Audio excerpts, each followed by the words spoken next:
Ситуация на реках Якутии по-прежнему стабильная. По данным единой дежурной диспетчерской службы Ленского района, на 8 часов утра в поселке Витим наблюдается средний ледоход и навалы льда. В поселке Пеледуи ледоход редкий, уровень воды 472 сантиметра, при критическом 1200. По реке Нюя в селе Беренча уровень воды 533 сантиметра, редкий ледоход. Редкий ледоход также наблюдается в селе Орто-Нахара. Что касается обстановки на реке Амге, там уровень воды составляет 645 сантиметров, при критическом 925. Подъем уровня за 12 часов составляет 15 сантиметров, наблюдается густой ледоход.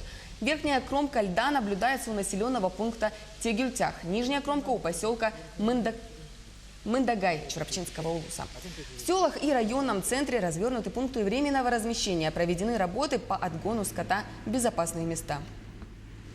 За прошедшие сутки он продвинулся порядка на 160 километров. И с 6 утра у населенного пункта Мындагай наблюдается средний, с 8 часов уже густой ледоход. В целом уровень воды, ледоход точнее, проходит на низких уровнях. Отмечается, лед был подготовлен. И скорость очень высокая, местами уже она проходила как бы местным ледоходом. В связи с этим ожидается, что если так пойдет, то в ближайшие сутки ледоход начнется уже на территории Татинского района. На реке Алдан нижняя кромка ледохода наблюдается в 40 километрах выше города Томот. В пределах Усмайского района на ближайшие сутки там ожидаются подвижки льда. 10 мая на трое суток раньше нормы осуществилось вскрытие реки Майи у гидропоста Усть-Юдома и на реке Учур гидропоста Чульбю.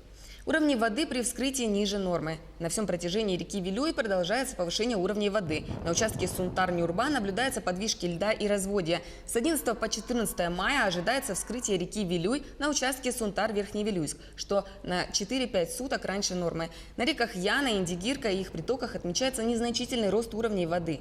На Колыме ледоход наблюдается на территории Магаданской области. 16-17 мая ожидается вскрытие реки у поселка Зырянка, что на 4-5 суток раньше нормы.